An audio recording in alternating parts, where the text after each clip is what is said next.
Like Mario.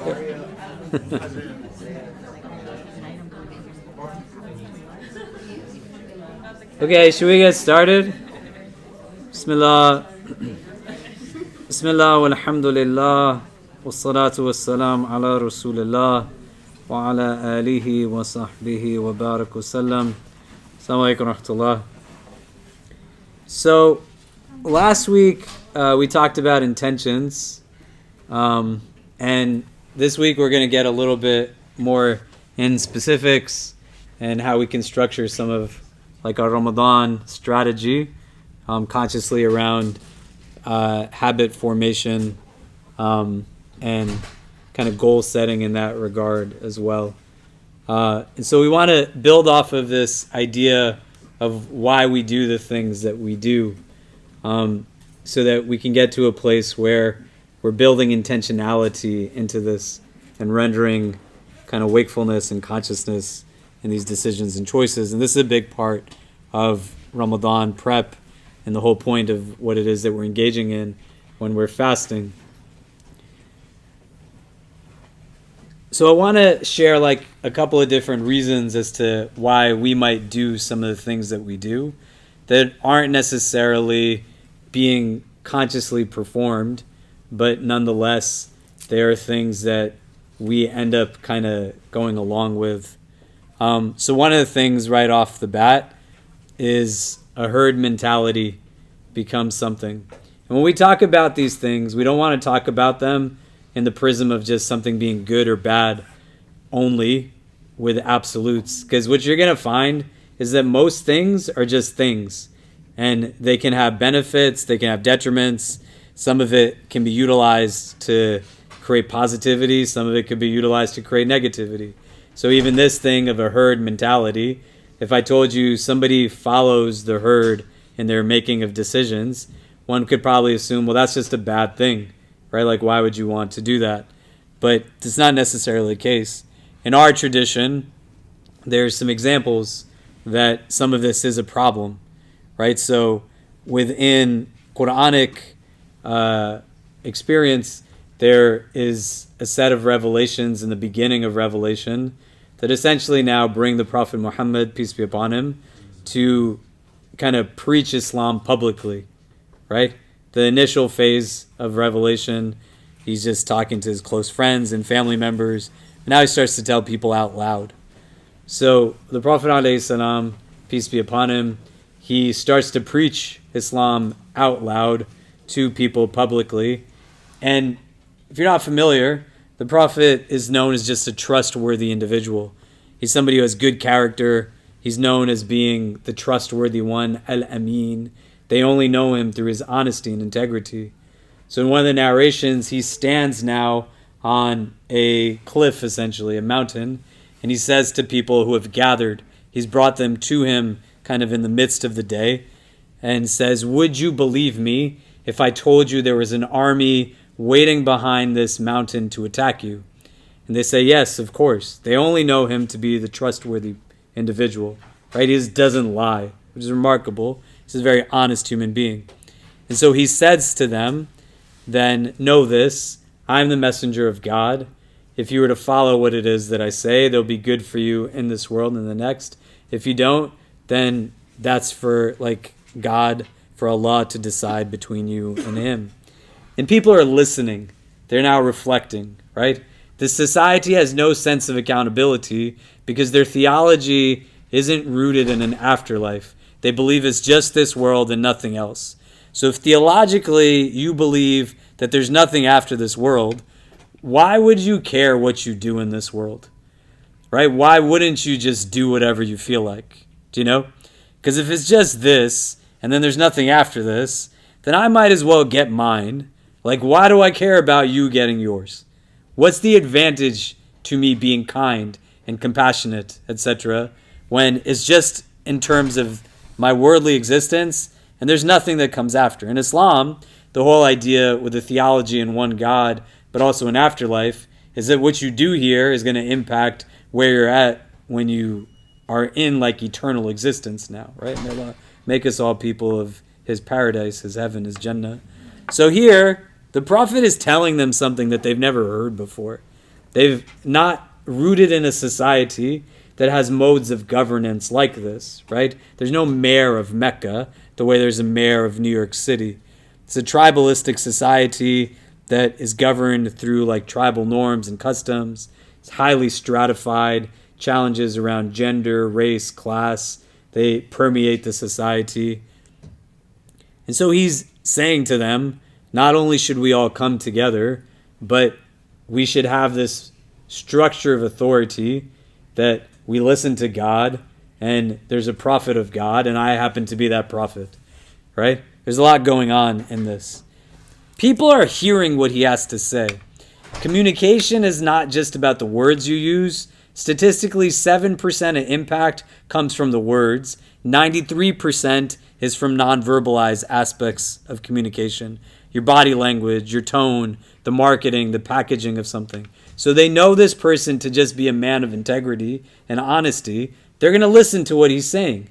And as they're listening, they don't know what to do. Like nobody's doing anything. Then there's a person who is known as Abu Lahab. As the Prophet has people's attention, Abu Lahab is like an elite member of this Meccan society, this tribalistic society.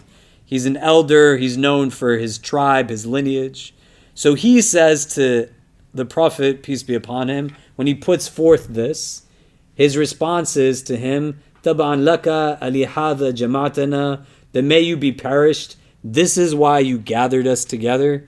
Because it's the middle of the day. He wants to go back to his merchanthood, making money. Why are you distracting me with this kind of stuff? And then he says this, and he walks away. And everybody else follows him. This is what herd mentality is, right? We do this constantly. You walk through New York City. In New York City, you can statistically eat at a different restaurant every day for your whole life and never eat at the same restaurant twice. That's just a thing in New York that's not anywhere else. There's sometimes when some of you walk down the street and you see two places that you're trying to decide from, and you don't know what it is that one serves or the other, but because there's a bunch of people eating at one and nobody eating at the other, you'll eat at the one that has a lot of people, even though it'll take you longer to get your food, right? People do this constantly. I went to the doctor and I was sitting there with, I think one of my kids, maybe I was alone, but I'm in an urgent care. And this is during COVID, there's social distancing. And, I sat down. And then after a while, somebody said something to me, so I stood up. So when I stood up, the next person that walked in, they didn't sit down. They were just standing also in front of a chair. And then another person came in. And then I sat down and they sat down. And then some lady came and said something to me. And then in my head, I was like, let's see what happens. So I stood up. And then the other two people stood up also. Right? And then the next person that came in also stood. But they were just doing what somebody else was doing. Do you get what I mean? This is one of the reasons why you do things. There's another instance in the prophetic biography that revolves around a treaty that takes place known as the Treaty of Hudaybiyah. You don't have to remember the names of things, just understand the concept. So this is after people have left from Mecca, where they lived for years, and they go to Medina because they were deeply persecuted in Mecca. In Medina, they established clout and power. They're coming now to perform a pilgrimage back to Mecca, and the people of Mecca, who are not Muslim, sit down and they negotiate this treaty of Hudaybiyah. Part of the terms of this agreement is that they go back to Medina without performing pilgrimage. These are people, many of whom left their entire lives, their belongings, their home where they were born. They're not only excited to perform the pilgrimage, they're excited to go back home. And the Prophet says to them, slaughter your animals, remove your ihram, we're going back. Nobody listens. People are pretty upset. Umar radiallahu an, he says to the Prophet, Alasna bil muslimin wa alaysu bil mushrikeen, that are we not Muslims and are they not mushrik? Like, why are we making deals with these people? Right? They treated them like garbage. He says the same thing to Abu Bakr. Abu Bakr says, don't you think the Prophet knows what he's doing? Right? And so the Prophet goes now into his tent and he speaks to his wife, Salama, and says, like, nobody's listening to me, you know? And she says, you go and do it, and if they see you do it, they'll do it also. So he does what he instructed them to do, right? Remove the ihram, slaughter the animal, and then everybody starts to do it. Do you get what I mean? But there's a catalyst that comes in kind of going along with the crowd. Another reason as to why we do things results from like emotional triggers, right? And we want to be able to think about what catalyzes behaviors sometimes. There's an experiment that takes place with 3 dogs. The first dog is put into a box, right? And there's an electric current that is going through the box. He's in a place where he has to just push a button, pull a lever of some kind that enables him to now exit into a second box. Or rather, he just has to jump over a wall. It's a 2 kind of sided box, right? There's a part where the current is and a part where there's no current. So he gets shocked and he is hit by the current. He looks for a way out. He jumps over the wall into the other part of the box where there's no current. The second dog gets wrapped up in a blanket, and that's injected with current. This dog has to push like a button, pull a lever to get out of the blanket. He's then in the box now that has the same voltage, the same current. Because he learned that when there's this kind of pain, there's a way out. He jumps out similar to the first dog after he looks for the way out, and then he's safe. There's no pain. The third dog is wrapped up and injected with current, but it's given no way out. It's just forced to deal with this. Then it's put into the first part of the box where the current is. It has the same ability to jump over the wall the way the first 2 dogs did, but because it learned when it feels this kind of pain, there's no way out of it, it just lays at the base of the box, whimpering until somebody comes to help it. Does that make sense? So some of what we respond to is just learned helplessness. We get to a place where the emotionality of it creates these triggers that has us now respond in this way, right? I smell something and it creates memory of someone I used to know from a long time ago, right? There's places I frequent and it evokes memory that now brings up like positive or even like negative feelings. And you get to a place where the emotions start to rise, you lose control, but the behavior still is rooted in action that's coming from us without consciousness necessarily, but it still results in something. Do you know? How many times have you ever gotten into an argument and then later on you say, like, I'm sorry, I wasn't myself, like when I was saying this thing to you, right? How many times have people said this to you? I was just in a bad mood. Like I shouldn't have said what I said. Or even a bunch of people who don't even apologize after, right? But you just fundamentally know that the emotions are rising. There's an instance between 2 companions of the Prophet, a man by the name of Abu Dhar from the Ghafar tribe and Bilal ibn Rabah. And Bilal ibn Rabah is the first like muezzin of Islam. He was the one who made the call to prayer.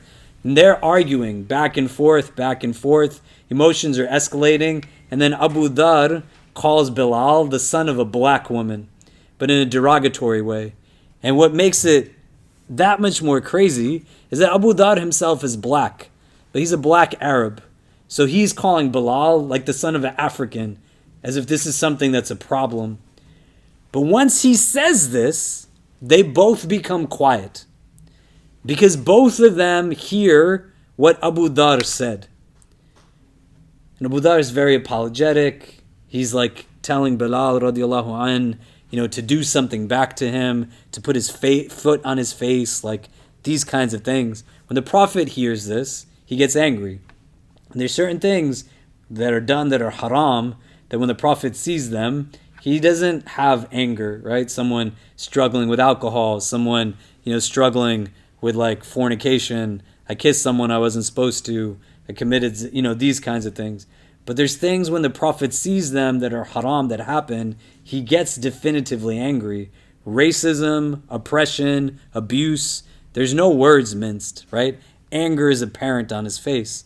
So he says, in this like state of upsetness, all of us are the children of a black woman, referring to Hajar, the wife of Abraham, peace be upon them both.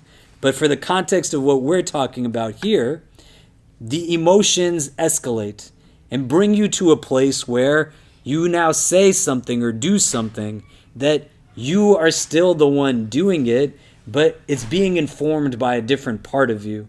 Does that make sense? This happens in another instance where a woman is grieving at a grave, and the Prophet sees her and goes to offer consolation. And when he goes to offer her some support, she gets upset and kind of in her upsetness says to him that you don't know what it is that I'm going through. And he just simply takes a step away. And then later another companion comes and says to her, do you know who you just got mad at? That was the messenger of God. And now she's gathered herself and she goes and speaks to the Prophet. And the Prophet says to her simply, true patience comes at the first sign of calamity, right? He doesn't say, how dare you yell at me? Like, what's wrong with you? I'm the Prophet. He also can recognize through emotional intelligence, this woman is grieving her husband. Do you know? It's a very real experience. The wisdom of this phrase is not just to the other, that when you're riled up, like your sabr, your patience comes when like calamity hits. There's also a mode of self-talk, right?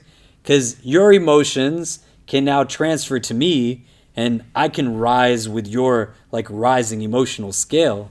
So here, the Prophet like engages in his own centeredness as well. He's not responding to her emotions. Like when you are in a place where emotional triggers remove consciousness and you then come at somebody, it's really easy for them to also lose consciousness. But if one of you is like emotionally heavy and the other person is still centered, it creates now a different mode of engagement. I can carry your pain as opposed to like being burdened by it. Do you get what I mean? Right? And you see, like in very remarkable ways, and even the most kind of difficult circumstances, that these were people who did this, right? There's Ali ibn Abi Talib, who is the cousin of the Prophet, peace be upon him, and they're lined up at a battle called the Battle of Khandak. And the way battles took place back in the day weren't the way that we see, like, kind of through the glorified systems of war and military industrial complexes and people making money off of death, right? Like, these people were in battle, and you've probably seen like movies that are like this. So in one instance, they're now lined up and they send forth like their best warriors. And there's a man by the name of Abdul Wood who comes from the opposition, who's like a giant of a man that they say has never been brought down to his like knees, let alone defeated in battle in one-on-one combat.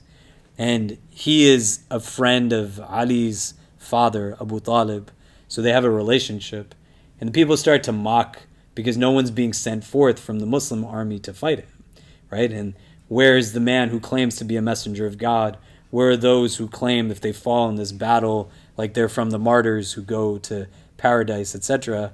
And Ali radiallahu anh says to the Prophet alayhi salam, like, let me go. And the Prophet says, no, this is Abdul Wood, right? Like, you can't beat him. He comes back a second and a third time. And then the third time he sees something in Ali radiallahu anh's face.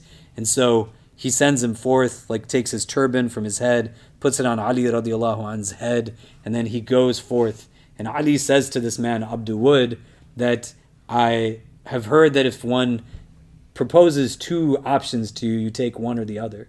And Abdul Wood says yes. And he says, then leave us alone and you'll be free from harm. Like, don't do any more kind of harm or damage to us and our people. And he says, I can't do this. And then he says, then be ready to fight me. And he says, O son of my brother, I have no desire to fight you. And Ali says, but I have a desire to fight you. And they start to go back and forth. This man is towering over Ali, and he's astonished that there's like dodging and kind of moving here and there where he's not struck. And then at one point, they say Ali radiallahu an throws like his shield and stuff to the side, and he propels himself with his 2 feet forward, striking Abdul Wud in the chest and knocking him down on the ground. Abdul Wud is now kind of straddled by Ali radiallahu an, and he has like a blade against Abdul Wud's neck, and he says, just leave us alone and you'll have your life. This is in a battle, right? Abdul Wud now has to decide, if I was to give in this moment, everyone would know that I lost. I would lose like my status as not being beaten. But if I don't give in, then I'll still have that honor and dignity in that way. And so his response is he like gathers all the spit in his mouth and he spits in Ali's face. And then he clenches, waiting for a fatal blow. And to his astonishment, Ali ibn Abi Talib radiallahu an gets up and walks away. And Abdul Wud says, what are you doing? And he says, if I was to do anything to you right now, it would be from my own ego and not for the sake of God. His capacity to keep in that state like a sense of balance and conviction, that's like the idea. You get elevated in this emotional stress as a means to recognize, like, I am the one feeling my feelings, so I'm bigger than the feelings.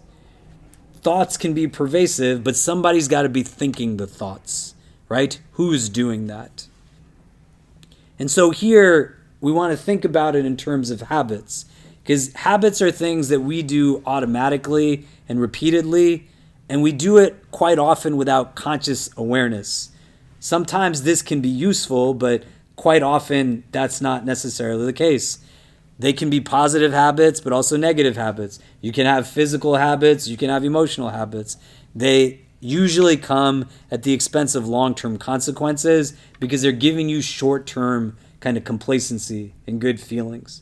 Do you know what I mean? Right? And why we want to talk about this is what like Ramadan's fasting, reading of Quran, etc. is meant to inculcate. If you can open up on your phones, the second chapter of the Quran, it's 183rd verse. So Quran, the second chapter, Surah Baqarah, it's 183rd verse. You're going to hear this verse a lot in relation to Ramadan. You want to know where it is in the Quran and to learn it and memorize it, right? Does anybody have it in front of them? 183. For which chapter? Surah Baqarah, chapter 2, verse 183. Yeah, what does it say? O believers, fasting is prescribed for you, as it was for those before you, so perhaps you become mindful of Allah. Yeah, right? And the word here is taqwa. Ya ayyuhalladhina amanu kutiba alaykumus siyamu kama kutiba ala alladhina min qablikum la'allakum tattaqun. That, O you who believe, fasting was written for you as it was written for those who came before you, so that perhaps you might attain this thing of taqwa, mindfulness, consciousness rooted in a divine imperative, that you know why you're doing what you're doing. You're not habituated. You're not just running on instinct. It's not just automated. There's presence to this, right? We're going to talk about this in a little bit, but I want to read to you a couple of definitions around what this thing of taqwa is. So there's a man who comes in the generation after the companions. His name is Talaq ibn Habib, rahimahullah.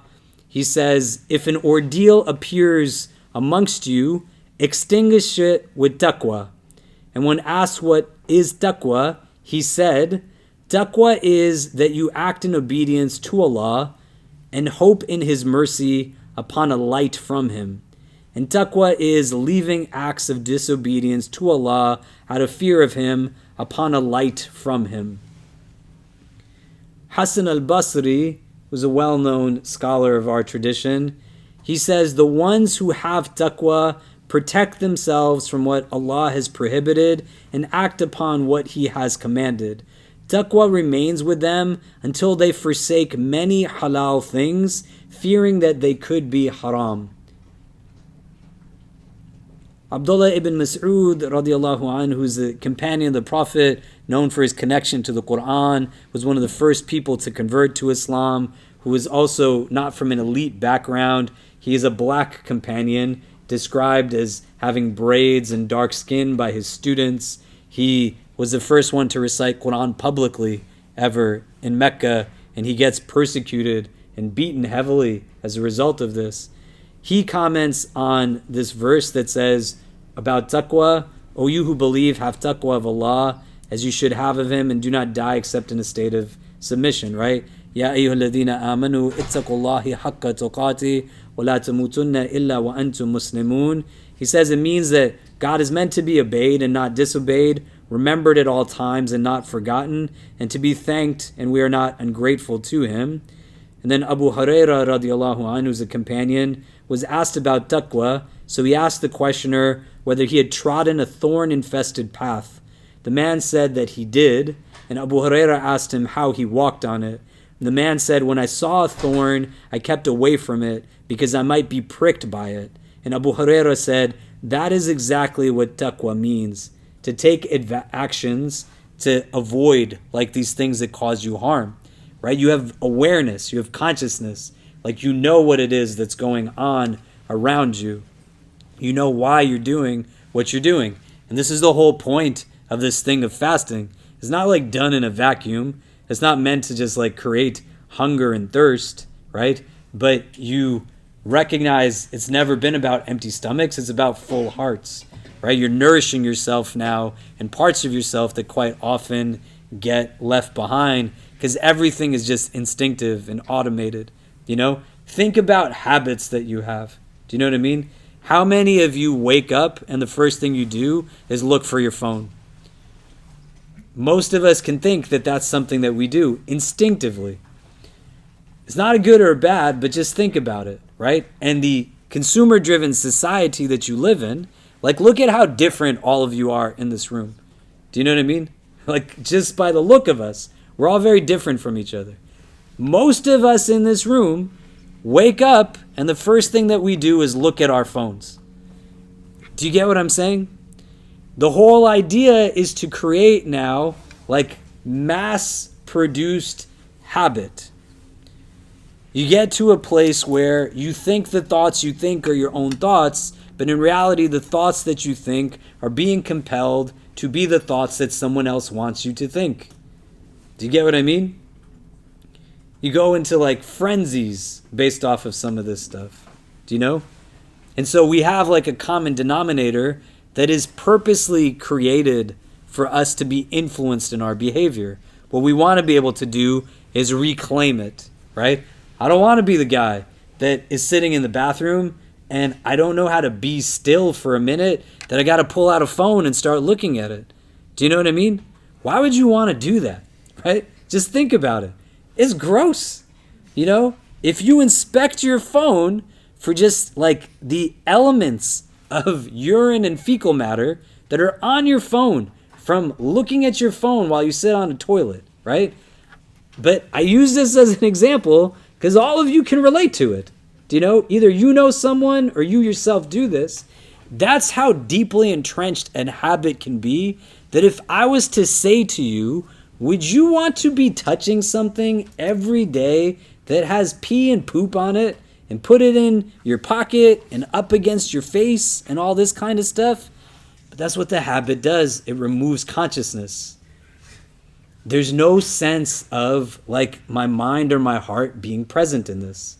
And last time when we talked about intention, one of the things we said is that Ibn Taymiyyah, rahimahullah, he says that the place of intention is not on your tongue, but it's in your mind and in your heart. So we want to get to be in a place where consciousness is what really deeply impacts us. Do you get what I mean? What I'd like for you to do is just take a few minutes, notebook out, or pull out a phone, right? Whether it's got pee and poop on it or not. Do you know? It's gross, right? Yeah, you know what I mean? You know? Make a list of what are like habits that you have. But don't think about it just in terms of negatives. Think about it also in terms of positives. The good and bad habits, the things that you used to do and you don't do anymore. Because we are essentially creatures of habits. And if we can influence our behavior to the construction of positive, like social habit transformations, these are good things. But I got to know what I'm starting with as like a foundation. So physical, emotional, mental habits. Like what are places I go that just throw me off? Who are people that I talk to that it just becomes like habituated? Do you know? And the knowing of the self becomes really important in the knowing of the divine, right? So like what is it that kind of gets me going in certain ways? Do you know what I mean?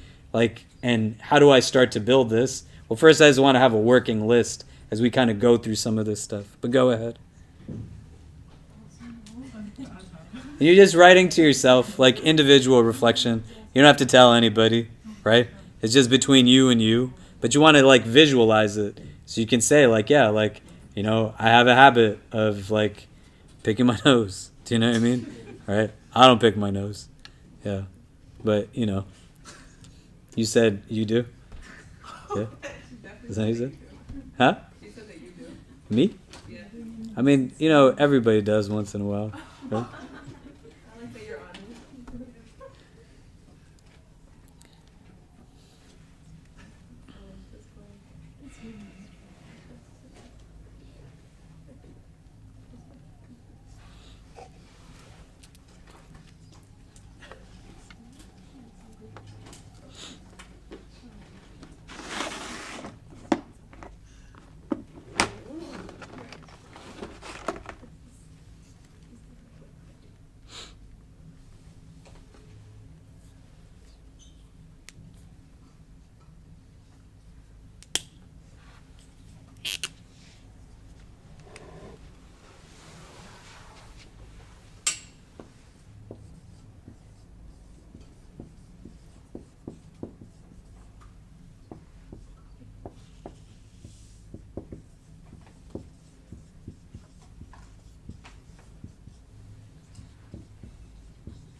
Okay. So here, this is like a list you want to keep working on, but there's 3 different things I want to talk about in relation to this. It's going to help us get to a place where growth is gradual, do you know? And to be able to take advantage of certain things, the interjection of like micro habits to break up habits, behaviors that we know we just are falling into again and again and again, and how it is that we can start to take advantage of like the brains and the hearts that God has endowed us with to reach certain goals and objectives. Do you know what I mean? What permeates a lot of our challenge is when there's an act that we want to kind of deal with. You know, I sleep through Fajr. I can't wake up for suhoor, the meal before Fajr, before you start fasting, right? Like, so in the structure of the day, there's a recommendation that the Prophet says, even if you're to drink a sip of water, like for your suhoor before Fajr, you should do it. There's barakah in it. But I'm having challenges getting to a place where I can like get out of bed, you know, let alone to pray Fajr on time. Like, it's hard enough to do that than to get up to like have like a meal at this part of the morning. Do you know what I mean? I want to read more Quran, or I want to like leave behind certain things. A habit has like parts to it. You have the action in it of itself, the thing that you're doing. You know, I bite my nails, right? I watch too much TV. I shop a lot. These kinds of things. But prior to, you have the thing that catalyzes and triggers this. And you also have something that's being satisfied, like through this, a reward, a craving. What most people focus on is just this, like the act. And that becomes hard to at times kind of engage. But if you can figure out what it is that's putting the act in play, or what it is that is being satisfied through the performance of the act, it's easier then to find different things to yield that satisfaction or to control what it is that triggers this. Do you get what I mean? Does that make sense? There was a person in our community who came to see me many years ago, and she was having challenges because the relationship didn't work out. And this was somebody that she had built like a physically intimate relationship with, do you know? And so she had experienced this. And when the relationship stopped, she was in a place where she had now started to engage in kind of physical acts of intimacy just with herself, right? For lack of better words. And she felt very disgusted by it. Do you know what I mean? And so as we're talking, she's like, what kind of Muslim woman am I? Like, who does this? Like, there's something wrong with me. And she's like, I can't get myself to stop. So I said to her, like, well, let's think about it this way, right? One, there's not anything wrong with you. You know, you're a human being. Humans have needs, right? And you experienced this relationship with someone, but the challenge is you're assuming why you do what you do without really thinking about other reasons as to why. And so as we delved into it, like, this was a person who doesn't really have that many deep relationships to begin with. Family life is not the best. And when she felt like love and safe and secure was when she was with this boy. And now she was in a place where she was trying as best as she could to replicate the experience so that for a moment she could feel safe and secure again. Because her mind had now associated that with like a comfort, a security, a sense of just kind of belonging. Do you get what I mean? Why this is relevant to what we have written here is because we're prone to a negative cognitive bias. Right now, there's like millions of stimuli like being thrown at you.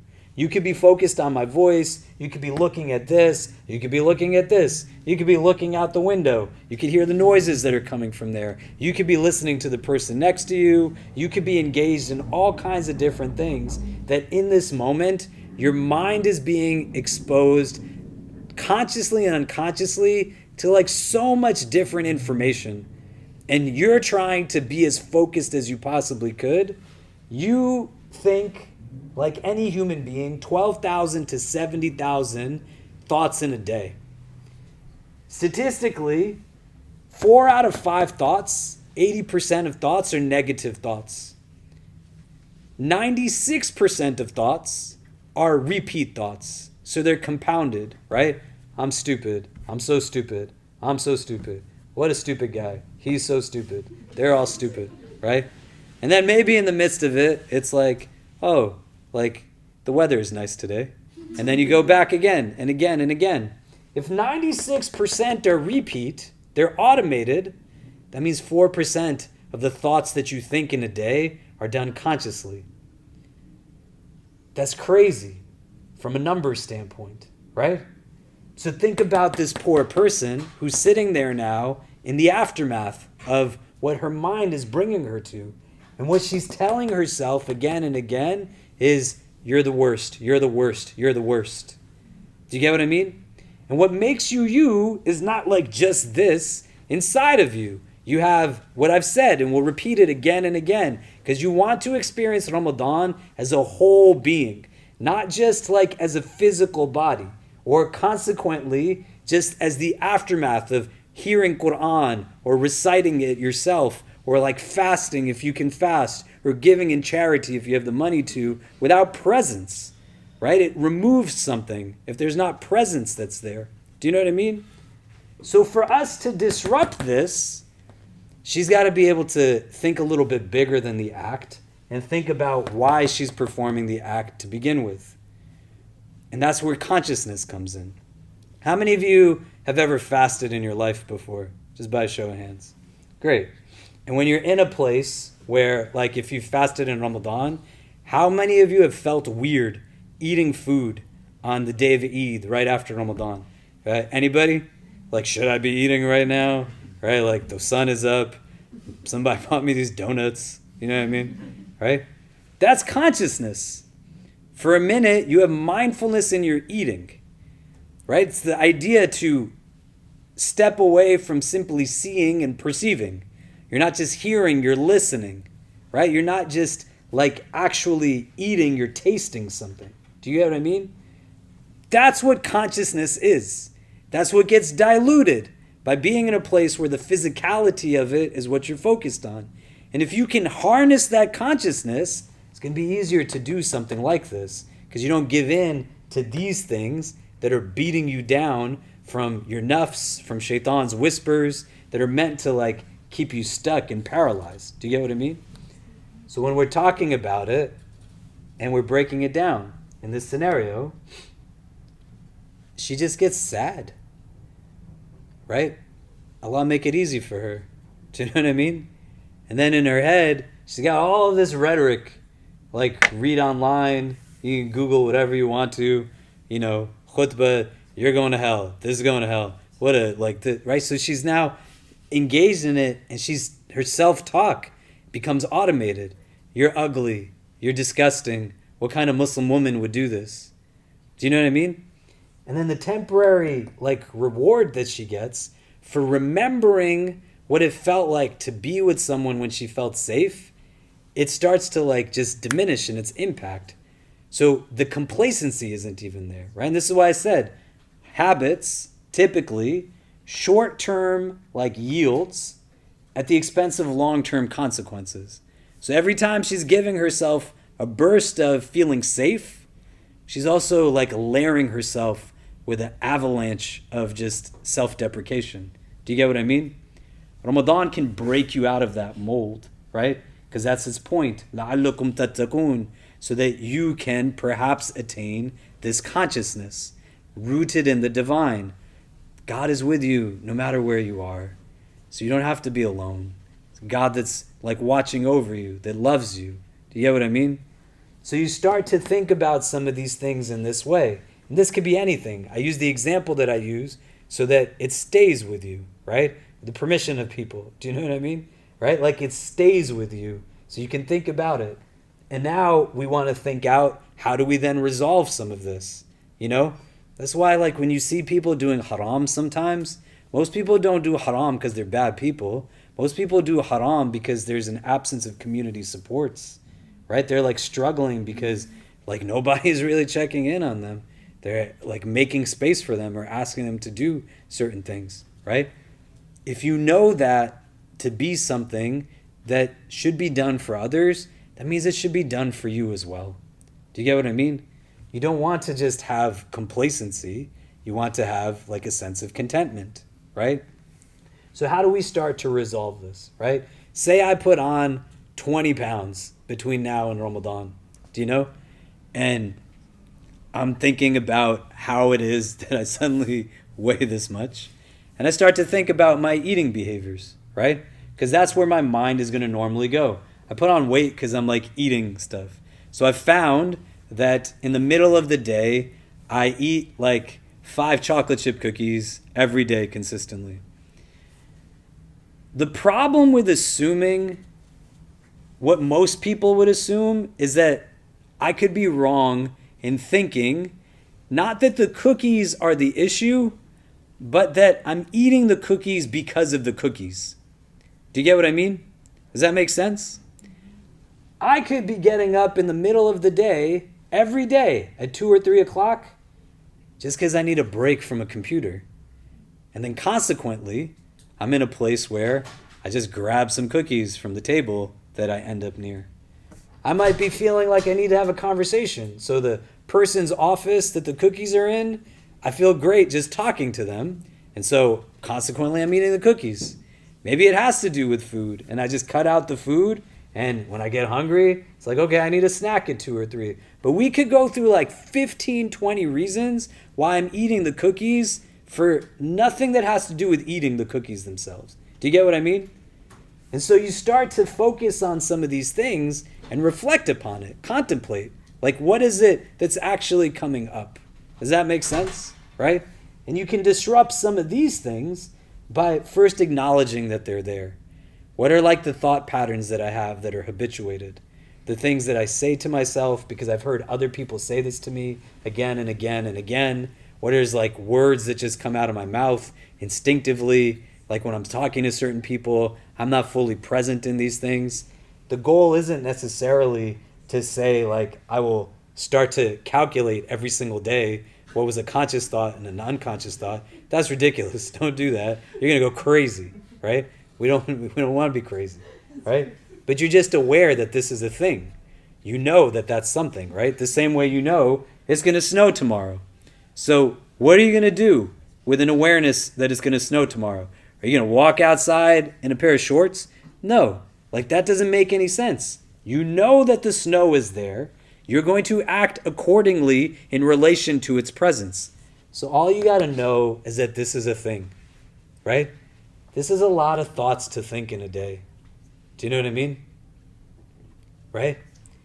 So you want to get to a place where you can understand the negative cognitive bias that exists, and how do I start to just say the thought is there, but I don't have to do anything in relation to it.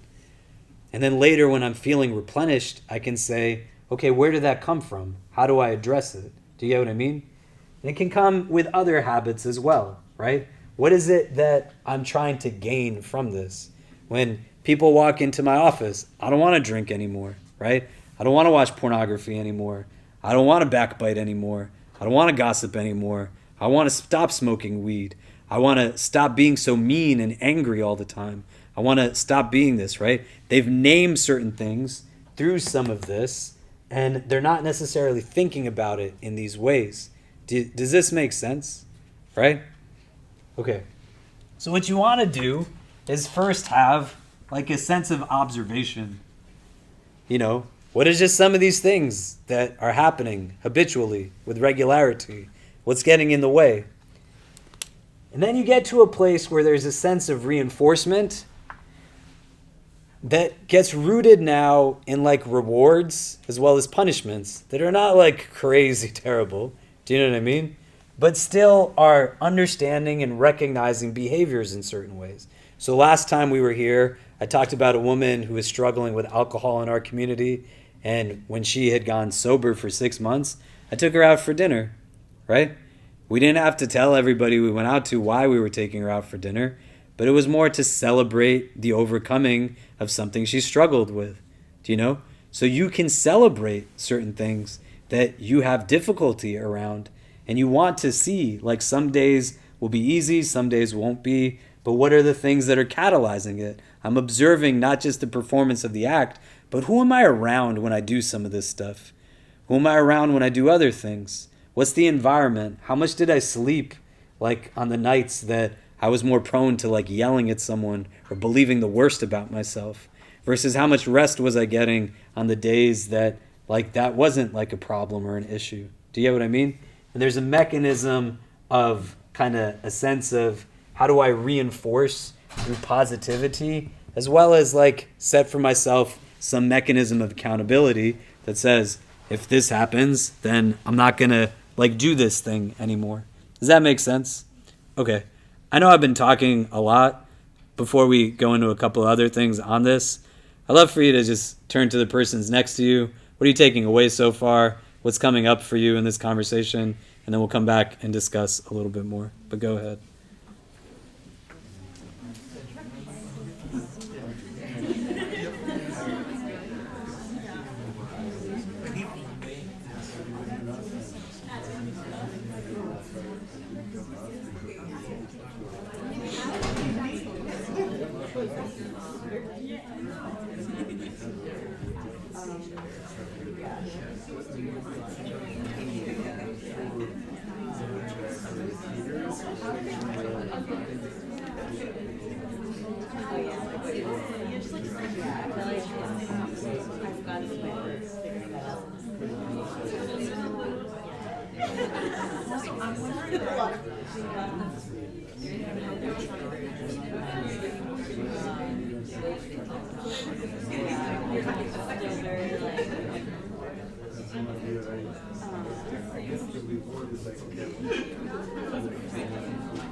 Okay, so what are some of the things that are coming up for people? What are we taking away so far? What are we talking about? Yeah. We were talking about like how we as humans we have this like focused vision when we just like look to the act and start to judge ourselves and others that this is good and this is bad, which is not like that. That actually need to see any habit that we don't like as a manifestation of something deeper, and we need to like when we do quality improvement project for something, we need to do like the root analysis or cause analysis, and we need to know what is causing this, why I'm doing this, why I'm so weak in doing this thing, and then adapt like a model on how to fix it and like try, and even if it didn't work, you go back and you try something new with your inner faith in God's mercy, and that at least you're trying, you're struggling, you're trying. Maybe you're gonna, you'll need more time to just like try different things and know what actually works for you. And what actually works for you would be something that will reverse your triggers and like inhibit your cravings, which is different from between different people. So just to have this in your mind and to know that your journey is very individual, despite like people helping you, but it's you who need to go through it. Yeah, great. Other thoughts? What comes up? What did we discuss? Do you see a connection to Ramadan here? Can you see that connection? Or is anybody like, this makes no sense? You can tell me, it's okay. I'm tough. Right, you're inculcating consciousness. You experience it, and you want to be aware of your ability to be aware of things. Do you know? And how you start to build some of this in now at a time when you're regulating, because you're bringing presence in. The other thing that happens here is that the shayateen are chained in our tradition. So waswas becomes limited in a certain way. It's just you taking on your nafs, for a lack of better words, right? So I am now confronted a little bit more with my ability to say, hey, what are some of the things that I can work on as I'm regulating and reclaiming self-control? How do I apply that now to this coming Ramadan? That isn't a complete overhaul, right? You are a good, beautiful person. You don't have to think about yourself in some other way. Iftar in our tradition is not just a feast of food, because the fundamental feast at the end of the night is really a feast of Quran. That's what you're nourishing yourself off of when you're standing in Taraweeh, right? This is called the banquet in and of itself, through our texts. They're talking about the recitations that your heart is now being nourished on, and it's inculcating consciousness, because this is what it says in Surah Baqarah, ذَلِكَ الْكِتَابُ لَا رَيْبَ فِيهِ هُدًى لِلْمُتَّقِينَ. This is a book, in it there's no doubt, a guidance for the people of taqwa. Do you know? The whole month is about let me go back to what actually makes me human. Let me go back to what it was I was intended to be. Do you get what I mean? So we want to think about it in a couple of other ways, right? One, this aspect of mercy is something that's really important to understand. And Ramadan is a month of mercy. So there's a companion by the name of Abu Sa'id al-Khudri radiallahu an. He reports a hadith that I'll read in its entirety. It's really long. That speaks about a man who killed the 99 people. Many of you are probably familiar with this hadith. Some not so much. But think about in terms of habits and mercy, right? He killed 99 people. That's not a one-off thing. This is something he's doing with regularity. There's a man from among a nation before you who killed 99 people and then made an inquiry about the most learned person on the earth. He was directed to a monk. He came to him and told him that he had killed 99 people and asked him if there was any chance for his repentance and to be accepted. He replied in the negative. This man said, no, you cannot be forgiven. So the man killed him also, completing 100, right? I did 99 times. I can't get forgiven for it. Why should I stop? Let me just kill another person. Astaghfirullah. He then asked about the most learned man in the earth. He was directed to a scholar. He told him that he had killed 100 people and asked him if there was any chance for his repentance to be accepted. He replied in the affirmative and asked, who stands between you and repentance? Go to such and such land. There you will find people devoted to prayer and worship of Allah. Join them in worship and do not come back to your land because it is an evil place. So he went away, and hardly had he covered half the distance when death overtook him. There was a dispute between the angels of mercy and the angels of torment. The angels of mercy pleaded, this man has come with a repenting heart to Allah. And the angels of punishment argued, he never did a virtuous deed in his life. Then there appeared another angel in the form of a human being, and the contending angels agreed to make him arbiter between them. He said, measure the distance between the two lands. He will be considered belonging to the land to which he is nearer. They measured and found him closer to the land of piety where he intended to go, and so the angels of mercy collected his soul. In another version, it said he was found to be nearer to the locality of the pious by a cubit and was thus included amongst them. And then another version says, Allah commanded the land which he wanted to leave to move away and commanded the other land, his destination, to draw nearer. And then he said, now measure the distance between them. And it was found that he was nearer to his goal by a handspan and was thus forgiven. Meaning he was closer to the land that should take him to chastisement, but Allah made it appear that he was closer to the land where he would gain his repentance, right? Meaning, like, you just got to try. Allah's looking for a reason to accept, not push away, right? This is like a rule he sets for himself in Hadith Qudsi, that he's like mandated his mercy over his wrath. Do you know? So that aspect of mercy is there. There's also narrated that he drew closer simply by a slight movement of his chest. Do you know what I mean? So when you're in this place, you want to think, what are my actual habits? And this has to be through a prism of honest self-criticism, not in a place where you are self-deprecating. Who cares what people think about you? What you think about you is important. This is what self-esteem is. Self-esteem is how you perceive yourself primarily. Self-esteem is how you perceive yourself. And then second, how you treat yourself through that perception. Does that make sense? And if you got this much negativity running through you, you're going to beat yourself up sometimes, right? So that productive reflection has to be something that's done in a moment when you're ready to admit, like, you know what? I actually do, like, yell at my kids all the time. I actually am in a place where I gossip a lot. I do have this habit. But first step is recognizing with honest self-criticism.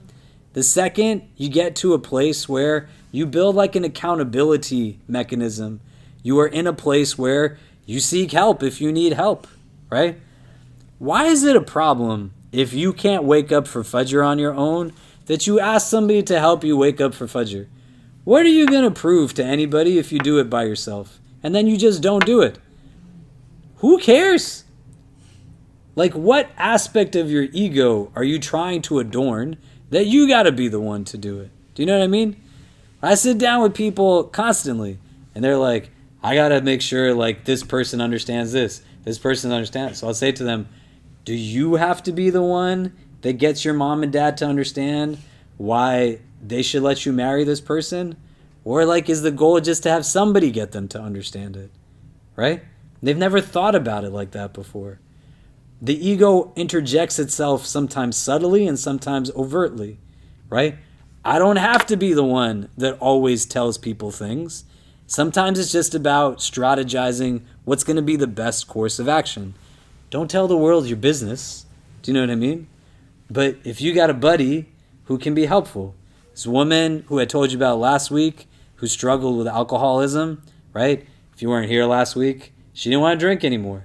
And so she said, can we work on this?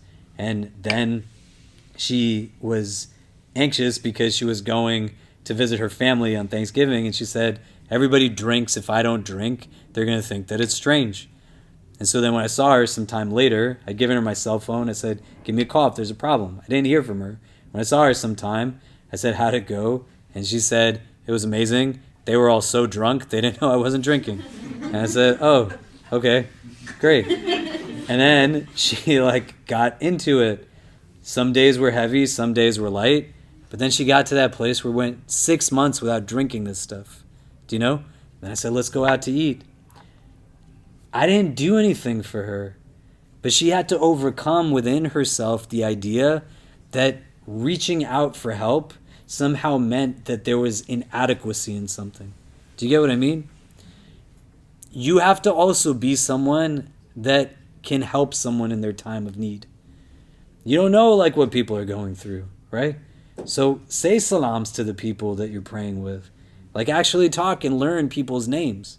Do you know? And be in a place where you don't have to know what to do. That's not the point. But you can at least be in a place where if someone's there, you're the first aspect of like getting them the help and accountability that they need. It's not always just about like deep struggles, right? Like, do you exercise more if you have a friend with you? Then why don't you get a friend to go exercise with you, right? Are you going to go to a halakha more if you know somebody that's there? Then don't wait. Call up somebody and say, let's go do this together, right? Why? Why would you just do it alone? Do you know what I mean? Don't do it alone. Get somebody to help you. The third part to it, remember this hadith and thousands of hadith that are like this. Allah's mercy is real. So you just trying to overcome it is going to be helpful. Some of the things that we want to talk about in relation to this, it's not about like doing 50 things all at once, but find a couple that you stick with. Consistency is going to be important.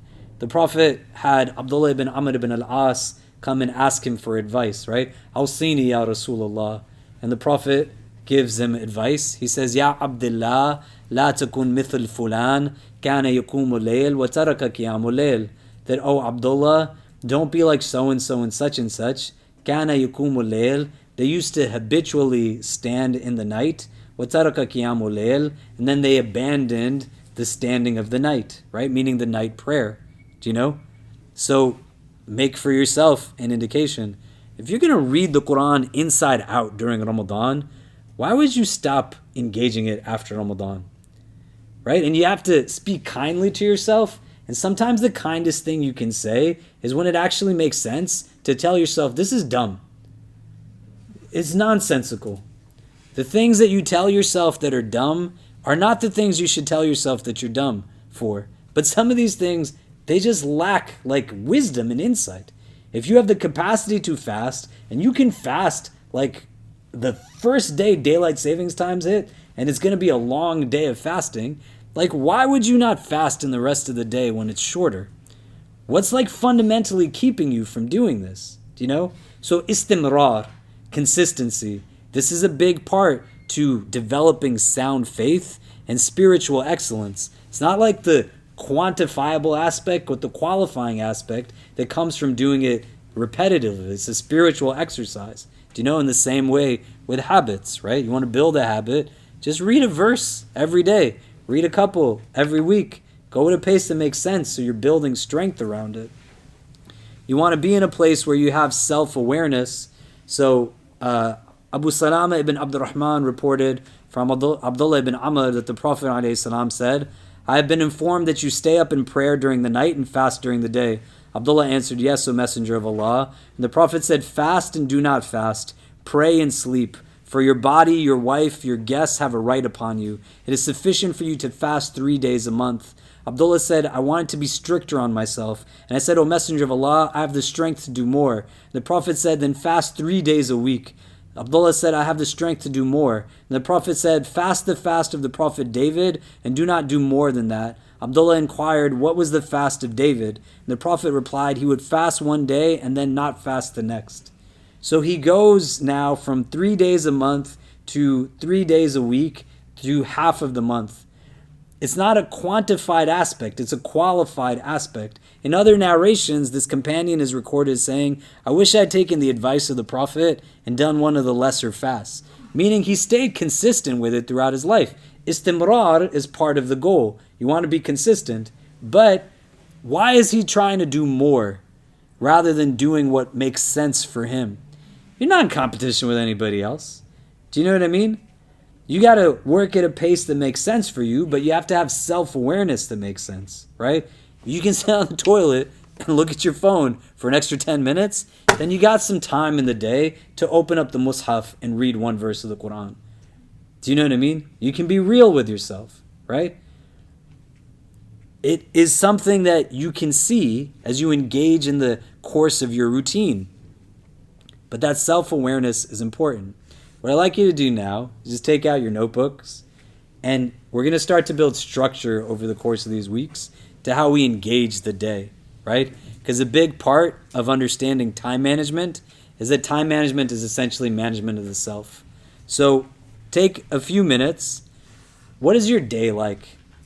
Map out your day from what you do as soon as you wake up. You're going to work, you're going to school, till the time you go to sleep, right? And you want to start to build this type of relationship with your actual schedule and routine to be able to see where there's things that are just habituated. Because when I sit down with people who are in a place where they don't know how to make decisions, their world is heavy, they have zero outlets or mechanisms of self-care, I say to them before they're like, just tell me what to do. I'm like, I can't tell you what to do. It's not my right to make your decision. But I can help you get to a place where you can make decisions Tell me what your day is like, your week is like. They've never thought about it. There's no presence in why they go to bed at the time that they do. Like, they don't realize how little food that they're actually eating, or when they eat, they're just eating like the fastest thing you can get because everything is just like hectic. I got to get to class. I got to do homework. I got to be at work. Like, all is rooted in no sense of presence, and it's just like on autopilot. Do you know? So for us to bring certain things into our routines, you got to know what your routine is. If it varies day to day because of the phase of life that you're in or the nature of your work, right? There's doctors who work 14 days and then don't work 14 days, and then they work 14 days, right? That's the schedule. You have like a sense of adaptation. In these days, I'm like this. In these days, I'm like this. Some people work Monday through Friday. Some people work on Saturdays and Sundays. Some people work a few days a week. Some people don't work any days. That sometimes is even harder because when I'm sitting and I have nothing that structures my routine, the self-deprecating thoughts can be that much heavier, right? Everybody's got a job but me. I got nothing to do. I got no friends. There's no one to hang out with. Do you know? But if we know the routine, we can problem solve to be able to start thinking, when do the pervasive thoughts actually surface the most? When are they not present? When do the habits kick in the most? When are they not present? How come it's easier for me to pray like Fajr, but really hard to pray Isha on time, right? Why is it like that I can like do certain things on these days that I'm praying my sunnahs for Dhuhr and Asr and Maghrib versus like the days I miss it just feel very different? Do you get what I mean? So step one is you live your day every day. Do you know? What's going on in the course of your day? And if there's segmentation that the weekends are different than the weekdays, like we'll talk about this as we go through this over the next few weeks, but you want to have like a structure to this so you can understand how that time is being utilized. Does that make sense? Okay, so let's do that for 2 minutes, and we'll come back and do something really quick, and we'll wrap up. Just like, what's your day look like from when you wake up till you go to bed? How are you spending your time? Do you know? Like, and as detailed as you can is ideal. So I go to work is not the same as I wake up at 6 o'clock in the morning. I'm like, eating breakfast.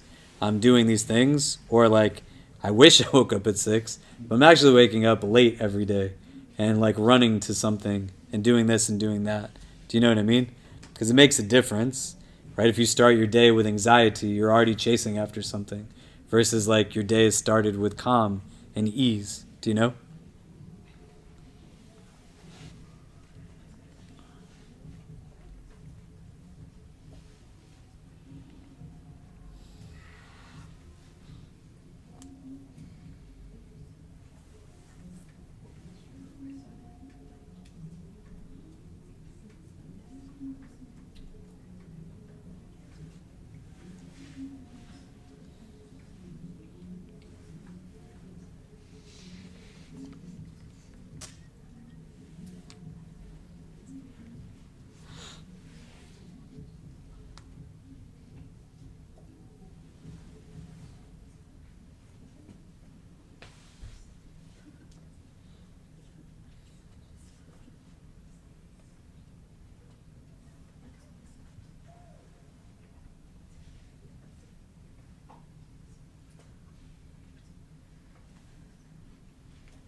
Okay, so you want to continue to do this over the course of the next week. We meet again and start to then think, like, in terms of objectives, goals, habits, how much of that is spent on some of this stuff, and where can I build good ones and break down bad ones? Do you know? How do I like start to change behaviors, right? I used to exercise 3 times a day when I was in high school. I was supposed to play sports in college. I got injured in my senior year of high school, and then everything stopped. I went to NYU as an undergrad, where like just no like especially back then like sports non-existent. Do you know what I mean? It's a D3 school, and then I started to like practice Islam more, like consequently, which is great. Alhamdulillah. Probably wouldn't Allah knows best been like Muslim if I went down like an athletic route, but and I started interacting with like Muslims more, and they didn't really exercise, do you know? So I would go to the gym, but it now became like different. And then when I like made some decisions around my studies and other things, and then started working here, I had no like self-care strategy and no work-life balance at all. I was getting sick all the time. My weight would fluctuate a lot. I was very lonely, had no deep relationships, let alone friendships. The irony of it, I was surrounded by more people than I'd ever been, but I felt more by myself than I'd ever been also. And it was really hard.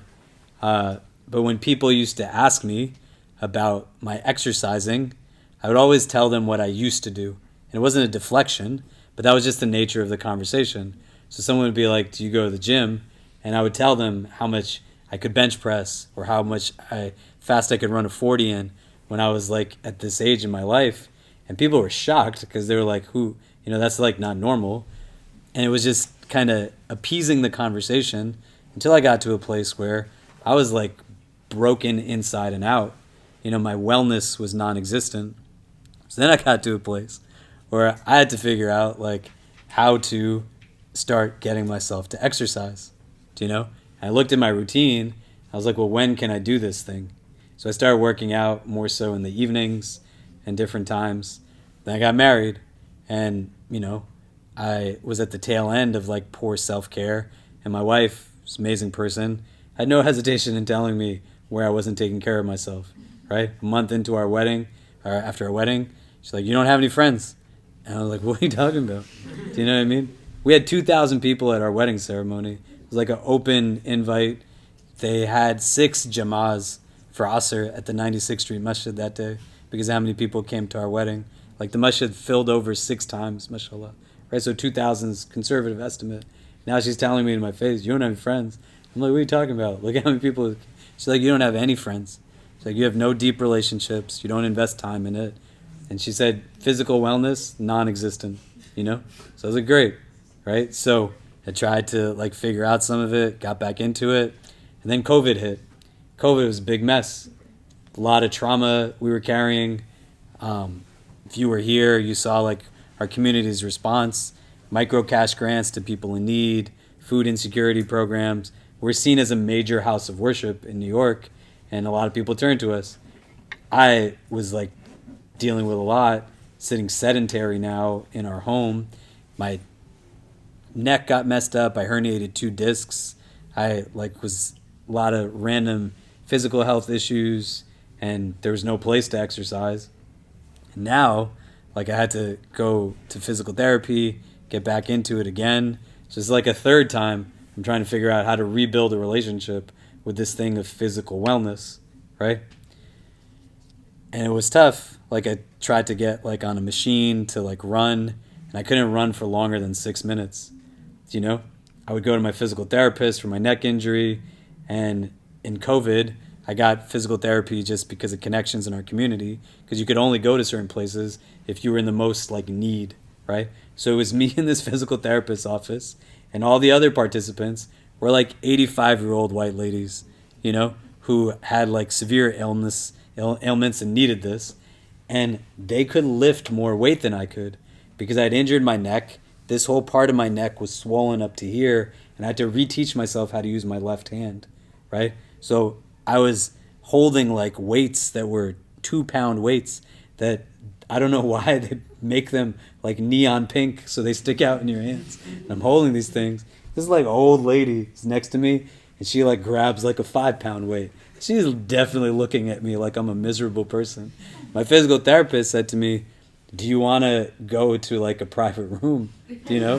Right? She's like, old ladies are being mean as anything. I was like, no, like, I'm not embarrassed. Just because I'm at a place doesn't mean this is where I will be.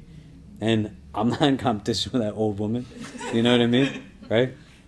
But I had to like recognize certain things. So now I have children and I'm married. It's very different than when I'm single. There has to be adaptability in my routine, right? So I shifted from the evenings to like the mornings to work out.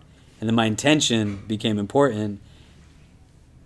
I had to recognize that like exercising for vanity didn't work for me. But when I rooted it in wellness, it was now something that I wouldn't leave behind. I went to Michigan with my son this weekend. I think I said it in this class, if not the one before it. And on Saturday, we woke up. I told him, like, I'll take you wherever you want, but you're going to go to the gym with me on Saturday morning.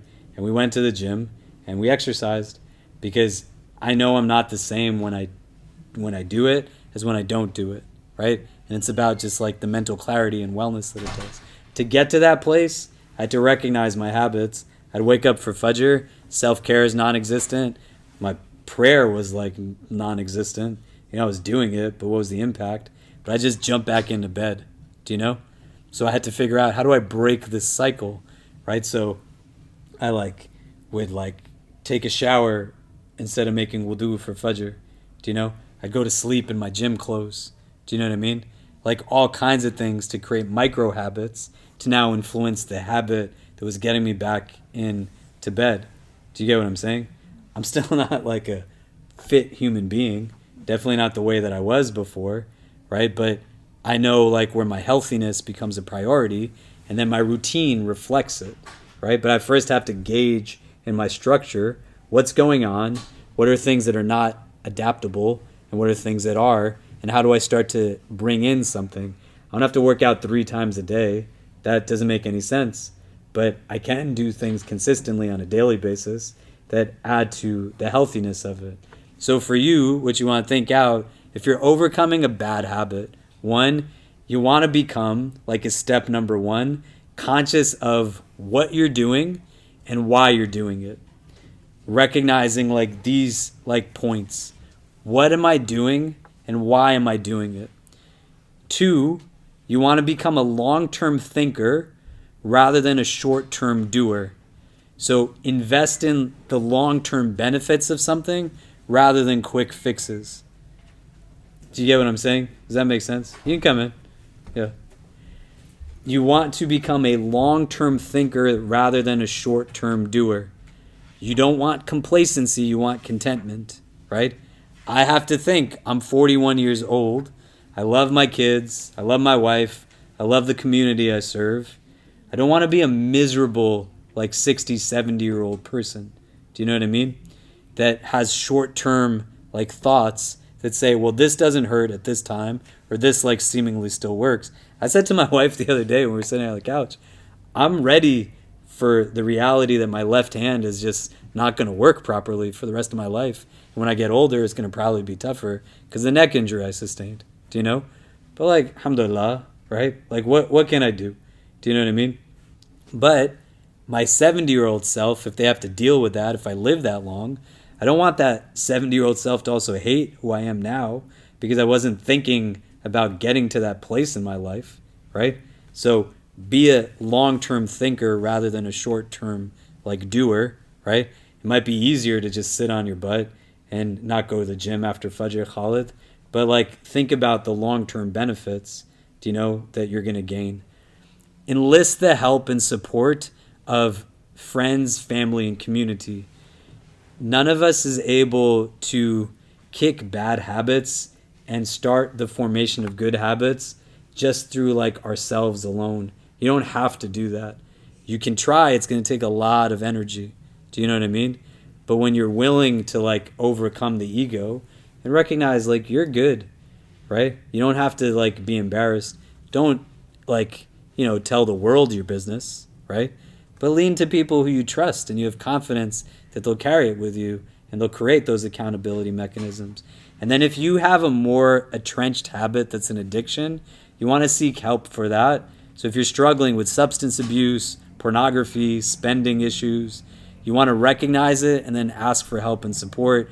We have people in our community who help with this, right? Some of the best emails I get are every year on certain days. Members of our community write me an email and they'll say, I'm 15 years sober today.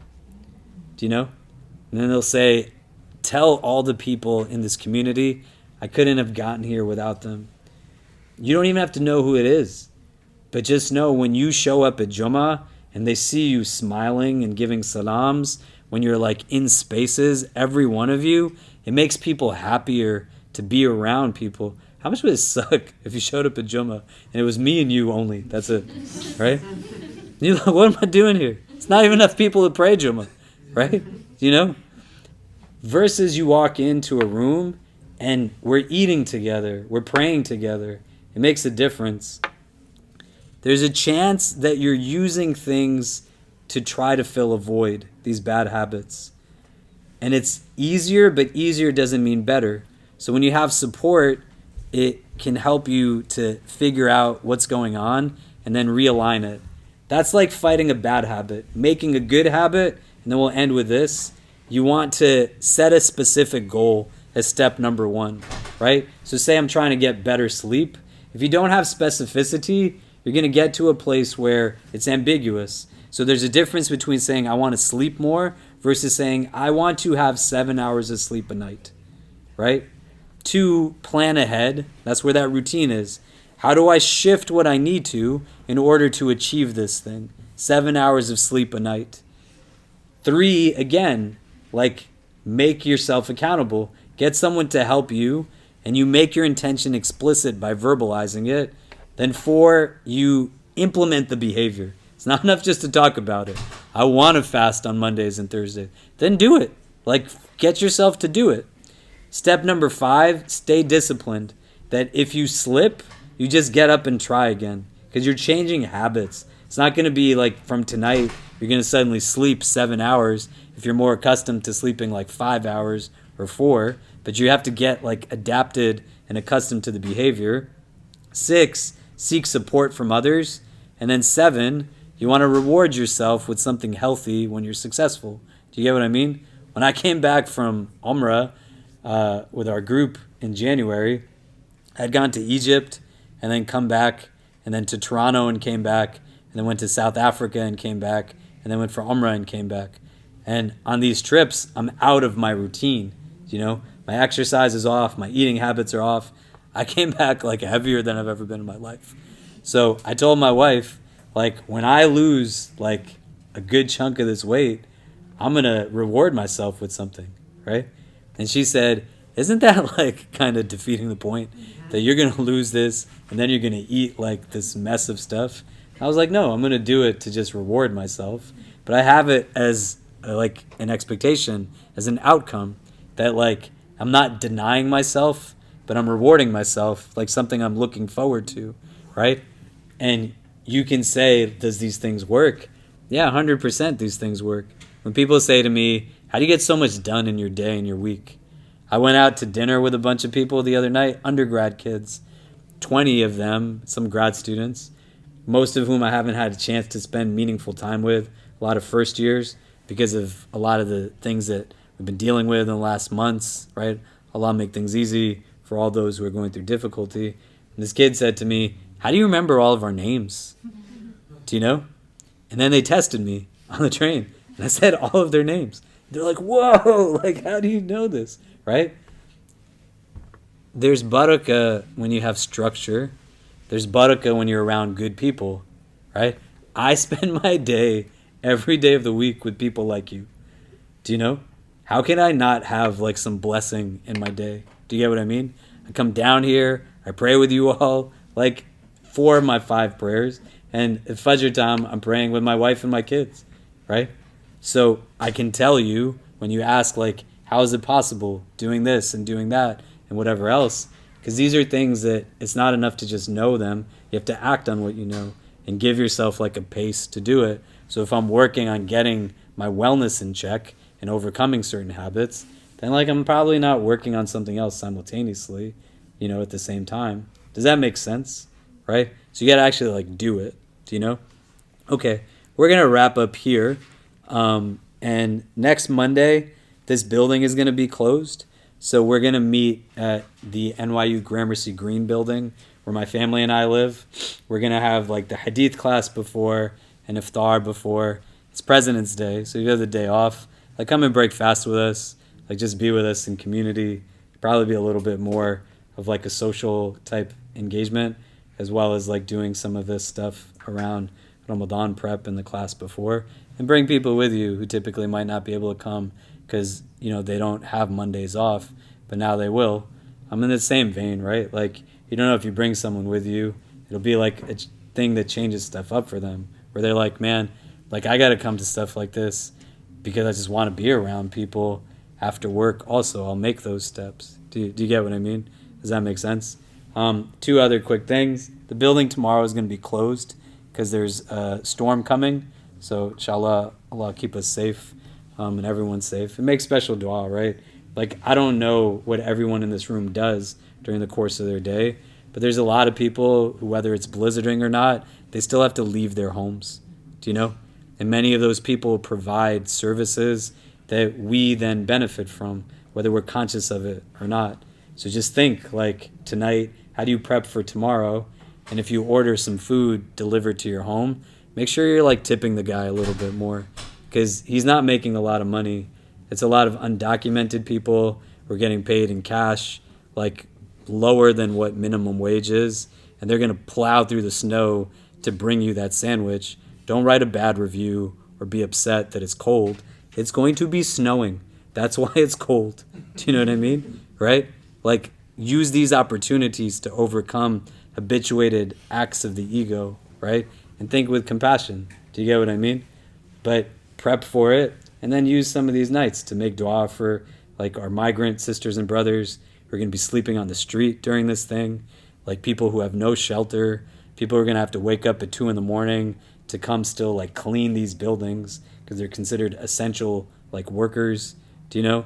Like if it's not us who are thinking about them, who else is going to be thinking about them? Do you know what I mean? And Allah protects them and gives them good in this world and in the next for everything they're doing. But the building will be closed tomorrow. And then on Saturday, we're doing a film screening and a dinner through our Latino Muslim community group. You don't have to be Latino or Muslim to come, but the documentary is going to look at the development and establishment of a Muslim community in Chiapas, Mexico. It's a really powerful piece. The director is going to have a talk back with us. There'll be dinner and dessert, and it'll be a good way for us to also just support this segment of our community.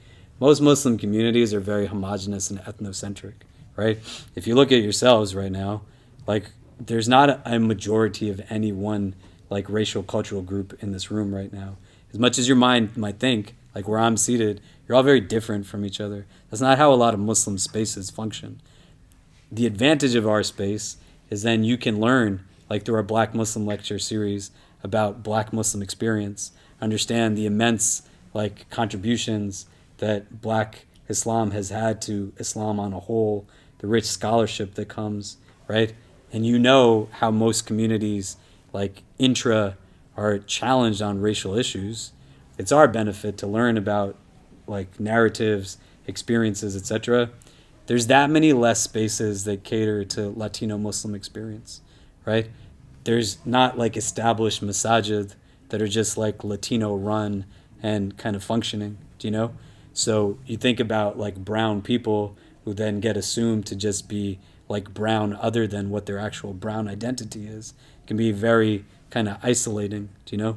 So we want to show up in good numbers, learn about the experiences because we have something to learn, right? How many of you know about the Muslim experience in Chiapas, Mexico, right? And why would you not want to know about that? Do you know what I mean? It's not just because I'm not Mexican, so why is it relevant to me? You're Muslim. You should know about it. So think like for Saturday, 5 o'clock. It's going to be in the 4th floor auditorium of the building next door. It connects from our floor as well. And there'll be dinner as well. So show up and like let people know also. There should be no reason why that room isn't packed. Do you know what I mean? Right? Other than we're just not thinking about it the right way. Does that make sense? Okay. So we'll send out emails with like addresses for next Monday. But we'll see everybody next week then, inshallah. All right. Assalamu alaikum.